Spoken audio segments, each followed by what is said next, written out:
And in terms of networking, how crucial has that been for people you've either helped or yourself? You meant, yeah, Like I said, hundreds of people reached out to me through LinkedIn, and I was able to help them. Alhamdulillah, they landed very good roles, very relevant roles.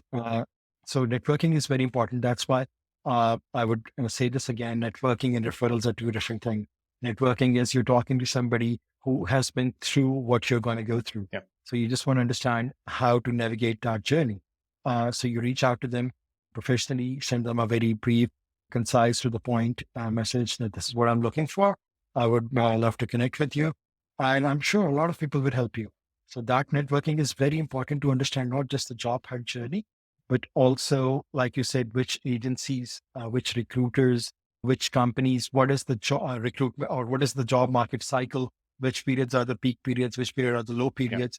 You will get to understand all those basic things through networking. I think so. Also, to bring up, like you mentioned, one of your myths about making sure that the individual has 2 to 3 years in terms of the work experience that they've had, and they've got that the resume critique and whatnot, so they're fresh. I think so. That's a really important point. Yeah, definitely one of the Yeah, myths as while you're networking. absolutely. So Yeah, absolutely. So yeah, if somebody tells you, again, if somebody tells you that, okay, the job market is really bad, yeah, right? Listen to them, but do your own exactly. research. Yeah, Just Google it up and you'll understand, no, that's not true at yeah, all. Statistics Canada, yeah, that's all you need to look at. yep, And you'll be surprised, okay, who's saying yeah, that? And a lot of people, when I have this Calendly link that just floats around, and I know how it goes to so many groups and people book connects with me no, to review their yeah, resumes. And I would say if I talk to 15 people, 40 of them tell me, okay, I have heard the job market is really bad. And then I tell them, do you look at the yeah, statistics? And then I give them the first hand experience. For instance, today I had four candidates being interviewed for four different roles. Those candidates I'm mentoring. One of them is in marketing, one of them is in sales, one is in finance, one is in supply chain. So the finance guy is being interviewed by a yeah, bank. And there's a myth going out in the market right now that the banks are laying off yeah, people. Yes, they might be, but if you look at it, the number of hiring they have done in the last quarter versus the number of layoffs, they are still right, positive. They're still hiring more people. Yes, they might be restructuring or downsizing in certain areas, but they're still that positive. They're still hiring people. Yes, the only sector that has suffered the most after the pandemic is the tech sector. yeah, Companies like Amazon, companies like Google, Shopify, yes, they have suffered because the e-commerce took a nosedive. right, It was a vertical takeoff for them in the pandemic, and now it's a nosedive. That makes sense. But still, day before yesterday, a candidate just less than 3 years of experience did his master's from here, software engineer.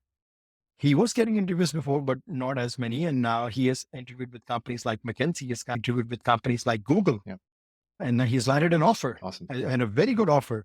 So for somebody with just under 3 years of experience, yes, there is slowdown. But again, this is what I tell everybody. People say, okay, when we apply to some job, yes, we are the early applicant, but then the next day we look at the same job and it has 300 Yeah, applicants. that's And I tell them, you're not competing against 300 people. You're competing against probably 20 because the recruiter, you were an early applicant, the recruiter is going to go through maybe the first 50 resumes. And uh, they're probably going to reject 40 of them. yeah, So you just have to be better than the 40 of them. right. Your resume has to be easy to scan through. It has to stand out. The recruiter will shortlist it. They will call you. You're not competing against 300, 400 people. So because they don't have as good resumes, and a lot of people do not even apply to relevant jobs. They just Just apply. apply to any Yeah, job. So you are not competing against them. right. It's just that your resume has to win the race against probably 20 or 30 candidates. Got you. And is there any specific platforms that you use for networking or recommend using for networking? I would say LinkedIn. Okay. LinkedIn is the best. And then if you can get added to these groups, like Pakistan Professionals Yep. Forum, once you get added, or immigrant professionals in Canada, or any other forum, once you get added to that, uh, we usually ask the candidates or the professionals to introduce themselves, mention what your profile is, share your LinkedIn profile, ask what you're looking for, and somebody will either connect you with somebody in your profession, or somebody would directly reply to you that, okay, I can help you out. Got you. So make sure you, again, put in the effort, that as much as effort as you can, because this is a huge Yeah. transition.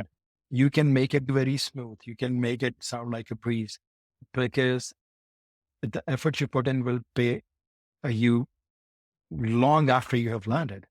Like if you know how you're going to open a bank account, if you know how you're going to get the driving license, because two things I tell everybody.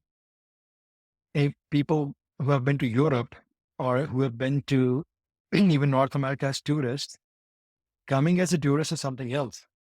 Coming as a resident is an entirely different ballgame.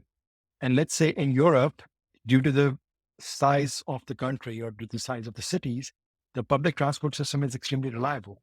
So people actually prefer to take the public transit versus the cars. But in Canada, I tell everybody that without two things, you won't even like the Canadian summer. But if you have one thing, if you have both of them, you would even like the winters.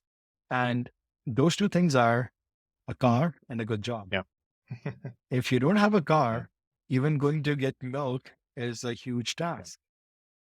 But if you have a car and you have a good job that is paying off your rent and your lease and everything, you will, then Canadian lifestyle is completely different. When Canada, because of its sheer size, the public transport is not that reliable. It's not that frequent. It's not that well covered. If you're living somewhere outside GTA or outside the main connections of the transit, it's really difficult to even get to Yeah. Walmart.